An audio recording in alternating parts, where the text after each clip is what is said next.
I love this picture of you, Tina. Look at, Oh my. I have folds in my. You are so cute.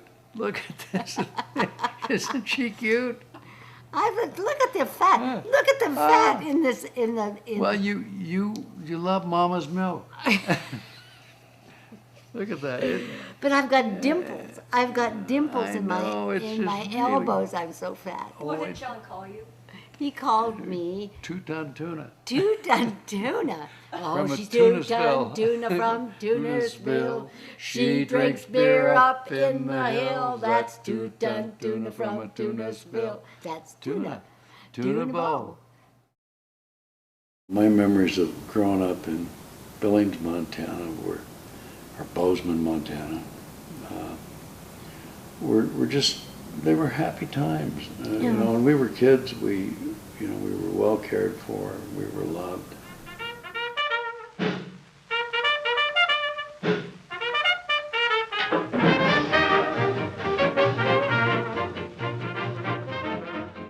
There aren't any pictures of their weddings. No. My father was from Little Rock, Arkansas. My mother was from Mankato, Kansas. She was an employee in the store that my father was a manager of. And they fell in love and got married. They were looking for an opportunity, and they felt there was a greater opportunity in Bozeman, Montana than any place they'd been. I'll never forget the story that my mother told. They had made the decision to open a store in Bozeman. They had leased this space on Main Street.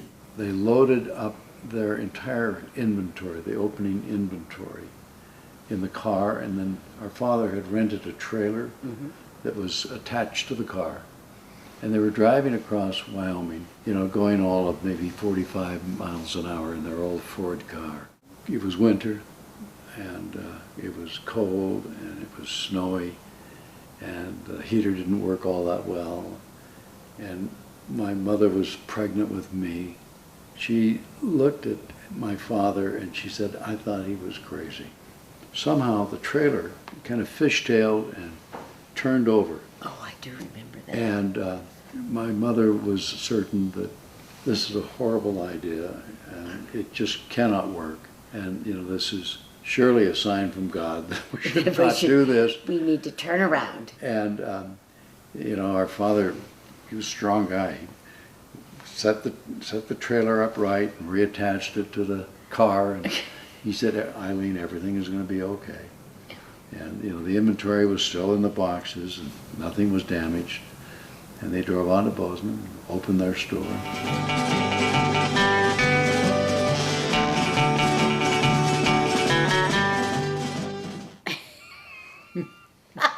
You just look like you're not quite all here. What am I wearing that dress for? That can't be me. That can't be me.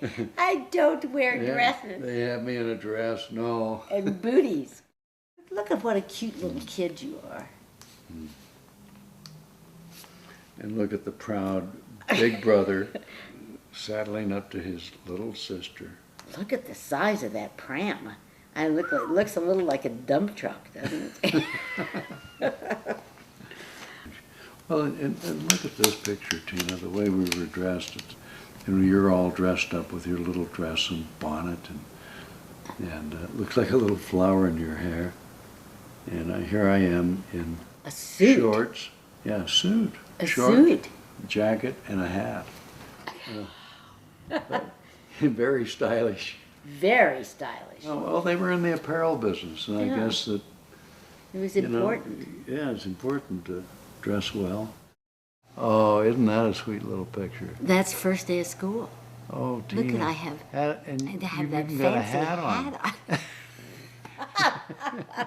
on. First day of school, wearing a hat, all dressed up. Oh.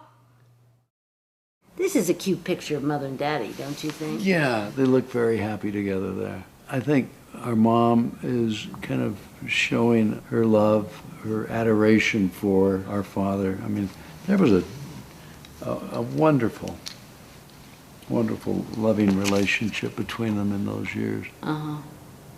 They loved music.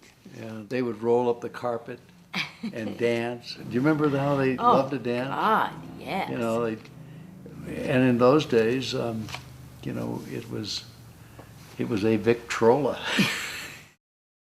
Do you remember Daddy used to go to the country club and play cards? Mm-hmm. The next morning, we'd go downstairs and he would have a money shower. Yeah, and he'd throw up coins. Yeah, all of the coins would be tossed in the air, and we'd scramble for them. And if he had a good night, they had dimes and quarters. Yeah. Well, you know, I think that was a tradition that he learned from his father. Yeah, I do. This is a picture of my father's family. And we would have to go down to Little Rock once a year, at least. Remember the Alexanders had the plantation? And that we would go down and chase the peacocks. You know, we were from Montana. We didn't know We'd anything. never seen a peacock. I mean, there were no such birds Oh, God. in our part of the world. And John and I went out. Just little kids. Little kids. And we were just fascinated. You can pull a peacock's tail feathers out if you can chase one fast enough, and then you step on the feather and they keep going. So John and I collected. Yeah, we collected a few feathers. Oh, God, we had so much fun. But it was like going to a different part of the world. They used to call Dad John the Joiner because he was involved in so many public work efforts. I mean, how to make this a better town, a better place for all. And he was always there to join in. You know, our mother had a generous spirit. Money meant nothing to her. Oh, yeah. Yeah, It was something you spent. Yeah, I got an extra buck. Let's have a go, party. Yeah, let's go out and have an ice cream. But, you know, money didn't mean anything to our mother. It did to our father in the sense that because you have some money, you can do some good things for people, for the community. I remember my mother and father, as well as my grandmother, the one we lived with in Little Rock, they would always discuss politics. Because of listening to those conversations and being a part of all that, I knew at some point in time I'd like to be in the legislature. I'd like to be able to be there to advocate for the common good.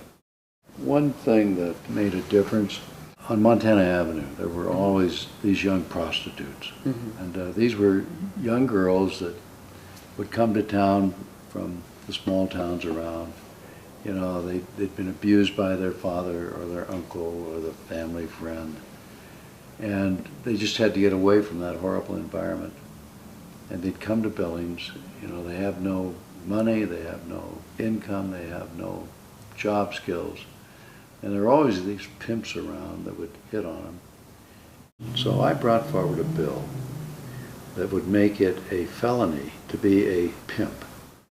The homosexual population were judged to be, this is criminal and deviant behavior. We should have laws against.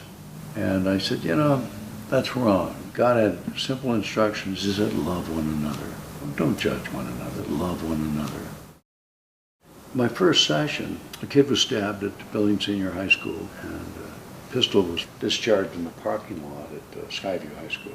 Present law provided nothing, really. How do we deal with things like that? Yeah, the stabbing, yeah, we have laws that deal with that. But rather than get the kid involved, you know, in the court system, let's get him some help. The NRA thought that I was infringing upon their Second Amendment rights. Oh.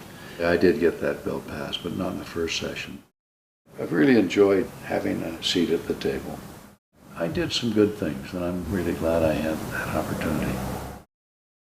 I think our father really, we inherited our value system from him. We inherited from him this sense of community responsibility, this sense of social justice. I think these photographs really do a wonderful job of capturing his personality, his gentle spirit, his kind of loving and giving way. And Look our at mother them. and father. This is our mother and father up at the cabin. Yeah. Mother's on her best behavior. Yeah. I'll never forget, we would spend the summer up there. And I must have been 10 years old or 11 years old. Our father would come up on the weekends. And our mother, you know, when he'd leave, I mean, she'd just start drinking. She wasn't abusive, she just was an alcoholic. Didn't get around to feeding us, and, you know, I took her on. As a 10-year-old would tell his mother, this is child abuse. But I didn't know exactly how to express it, but I did let her know. I know our father's coming, it's Saturday, he's coming, and I'm leaving. And I'm gonna meet him on the highway, and I'm gonna tell him how you treated us. And so, you know, it's a gravel road, and I walked, probably 5 miles or so down the highway. And here, I could see our dad driving up the highway, and he saw this kid there, and son, what's going on? I told him. And I didn't stay there anymore after that. When you left, I think Daddy only came up one time and said, we're all going. Yeah. And then after our father died, which was not long after that, she sold the cabin.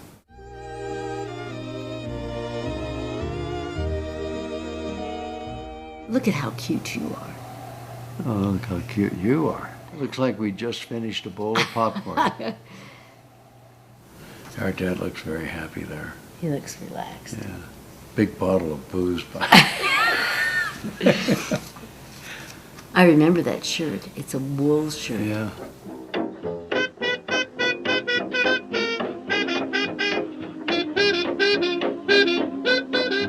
Our life changed dramatically at age 10. My mother and father had purchased a new Ford convertible. Remember, it was blue in color. Yeah. And they thought, well, wouldn't it be fun to go to New Orleans for Mardi Gras? And so their friends, the Bringlesons, joined them. And the four of them drove to New Orleans, and that's where our father got sick. Bring drove the car home, and they flew to Rochester to go to the Mayo Clinic. At that time, nobody knew what leukemia was, and they had no way of treating it. Right off the dining room, there was like a little That alcove, den. yeah. They set up a bed in there, a hospital bed, and he lived there for a short while. And then when his condition worsened, he had to go back to the hospital. I'll never forget. John and I would get to go visit him every day, and we'd go about 5. And he always looked just great. I had had a piano recital.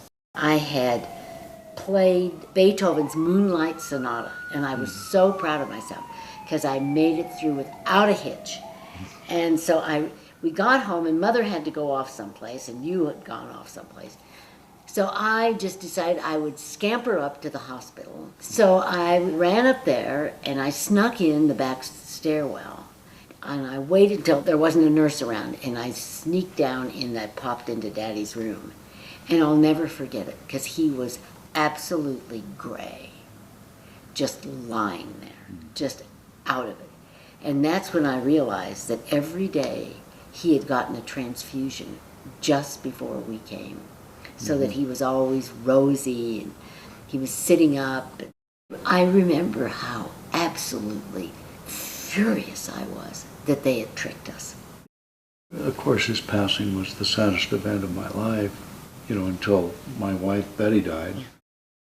They knew he was dying, and they suggested to my mother that, you know, you should probably get John out of town because, you know, his father's going to die any day now. We want to spare him the sorrow and the grief of that death experience. So a couple of men took myself and Jim and Marty Coddington and his father were there, and they took us to Hebgen Lake to fish. I had no idea my father was so gravely ill and would soon die.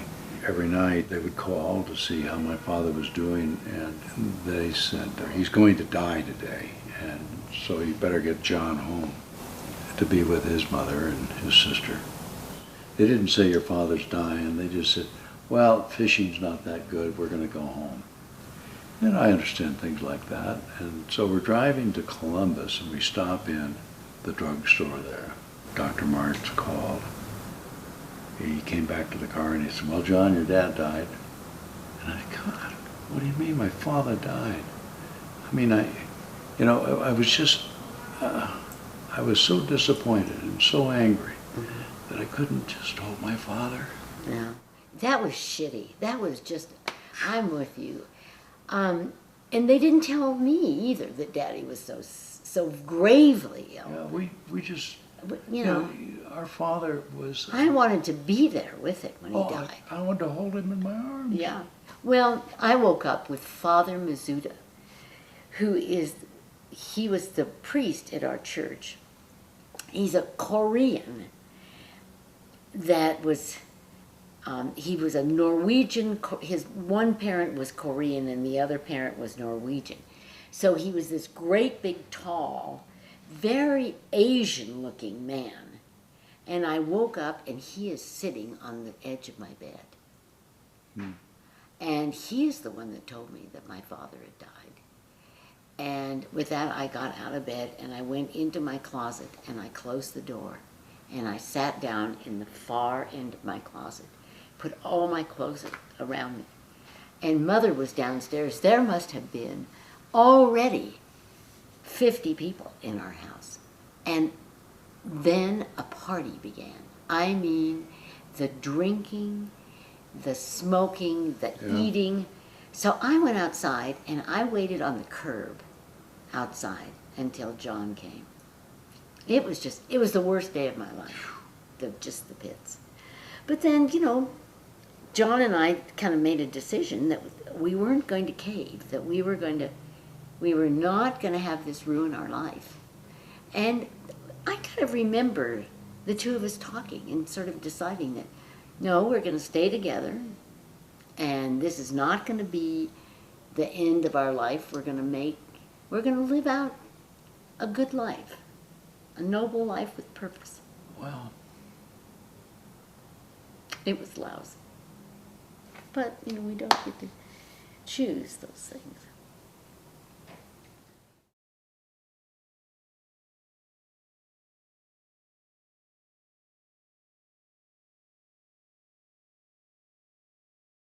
After our father died, our mother was terribly depressed, and she drank too much, and her life was out of control. She'd go off on a toot. Lose it. And that went on for years. John was the gentle one. John was the one that when Mother was drunk, he could go over and put his arm around her and say, "Come on, Mom, it's time for you to go to bed."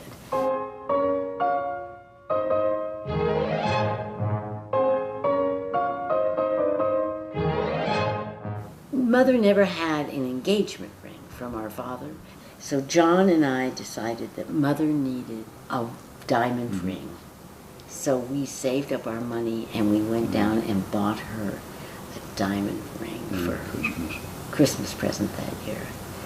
But then I think the court got a little anxious about the fact that they're just these two kids that just keep living on their own. We're really supposed to be wards of the state. That's when they wanted to send us off.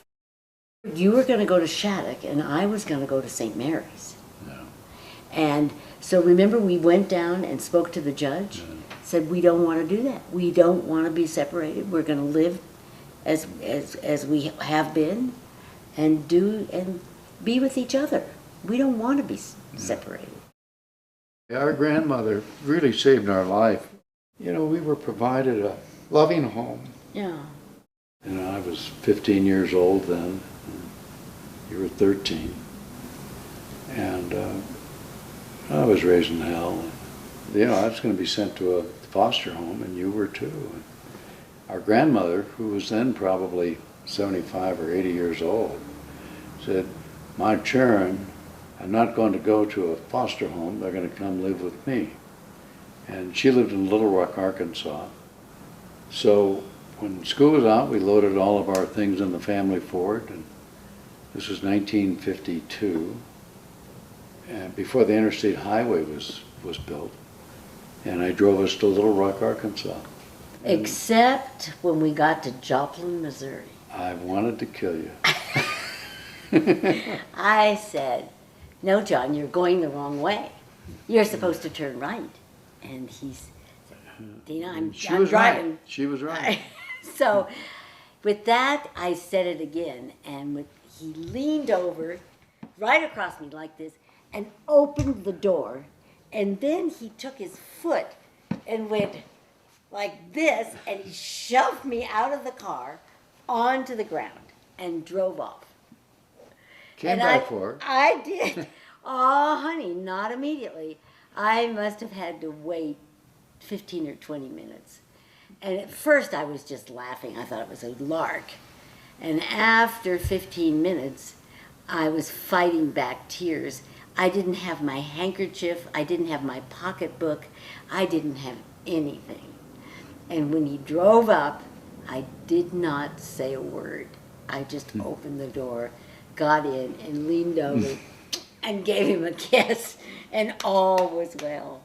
I'll never forget, though, one time you came home early from work. Oh, this is funny. The highway construction project was shut down. I came home, the front door was locked. I didn't have a key, so I crawled up on the second floor balcony. Our grandmother was sitting there in her chair by the window where the light was better, and she had her magnifying glass and she was reading. I knock on the window, and I said, "Would you let me in, Gram?" And she, "Well, hello, son." Like, this is the way you always do it. This is the way you always come home. Oh, Oh, that was so fun. I started my freshman year in college at the University of Colorado in Boulder. And our mother went off on a toot, and Tina was home all alone. So I quit school and came home to be with Tina. She's a high school senior, and she's doing all the cooking for us, and we're living there. And we were invited out for Thanksgiving dinner. Well, I brought home from the University of Colorado some very, very Grain alcohol. grain alcohol. And so we thought we'd have a couple of cocktails before dinner. And we were both, we started drinking, I think about. Which was purple passion. Yeah. Grape juice and grain alcohol. And we, sit here, and we were still in our pajamas, just drunk. And we were feeling sorry for ourselves. Yeah, we were really kind of. Oh, she's, look at Poor us. poor orphan kids. and at about 2 o'clock in the afternoon, Bud and Doris came over to get us, to take us out there, and we're still sitting there. Crying in our jammies. Just crying. And oh, God, that was embarrassing. so we showered and shaved, got dressed. Did we go? I thought we passed. No, we went. We went. We went, yeah. Could we sober up enough? That we Well, didn't embarrass ourselves? we'd quit drinking. I mean, we drank it all. It was only. Oh God! But John was so sweet. Mother had been committed to a hospital, and so John said it's important for you to finish high school, where you are. So the court was going to send me off to someplace and let me finish my senior year, and John said, "No, we're going to live together right here." Yeah. So you went to I Eastern. went to Eastern Montana College and finished my freshman year there. But oh God, that was just. That was funny. That was so sweet of you. Oh. Aw, shucks. We had several adventures with me being the head of the kitchen. One time, it was in the summertime, and John was working. I was working at, it was the worst job I've ever had in my life. I got a job at the brick factory, hardest work I've ever done. Oh, God. And Tina would make a lunch for me and put it in my lunchbox, and I'd go to work. And Tina and I had an argument. Well, no, it's just that I just didn't have anything else. Well, you came home and you complained about that meatloaf sure tasted strange. And that's when I just decided to fess up, and I said, well, that wasn't meatloaf, that was dog food. Yeah. And he decked me. No, I didn't. You did. No, I hit the no. floor. No, I I hit the... did. I've never hit you. Never in my life. Well, maybe I wouldn't it was hit a woman. You wouldn't hit a woman. Hell no. Not even your sister. No, no. Well, anyway. I might throw you out of the car, But but I wouldn't hit you. I wouldn't hit you. Anyway, No. somehow I ended up on the floor. You must have fainted. John at one time was dating a woman who lived in Galveston. This was Kathleen. Bridget Agnes McCarthy. Oh, I loved that girl. She was just so sweet. Yeah. Well, she would come up, but the 10 pounds of shrimp would Precede her. So when the 10 pounds of shrimp arrived, we would get ready for our luau, and we made this grass shack. Everybody got dressed up in costume. We made Mai Tai cocktails or something. Just we all got awful. Yeah, it's really interesting when I came back to Billings and eventually went to work in the family business, how my relationship changed with our mother. I began to see her as a very bright, very creative person. Mm-hmm. She was an amazing woman. Oh, she was. One thing she really did for us, John, is she showed us how to die. Yes, she did. Mother was diagnosed with bladder cancer. When she was in the hospital, at the end, she called all of her grandchildren. Yes. She called all your kids. She called Tony and she called Ellison. And she hung up. She said goodbye. She said goodbye to Ellison. And she went into a coma. You know, it was really interesting. She, in that conversation with each of her grandchildren, she said, now, I want you to have something of mine. What would you like? Now, talk about the hand of God. We saw it. Oh, God. You know, she had a lot of nice things. And clearly, you know, they all can't have this wonderful glass if she only had one. But they all chose different things. I mean, there were 8 kids to divide her things, and nobody chose the same thing. Not a single duplication. Yeah. Well, and then remember, she stayed in kind of a coma for several days. Mm-hmm. And finally, Fred, he decided he could come home. So he flew from Istanbul to Billings, and he walked in the door and he said, "Mama B." And with that, she sat bolt upright and out of a coma. And she said, "Fred, you're here." Smiled and died. Yeah. Wow. It was just, it just shows you that we're all really a little bit more in charge of our going out, I think, than we like to give credit for.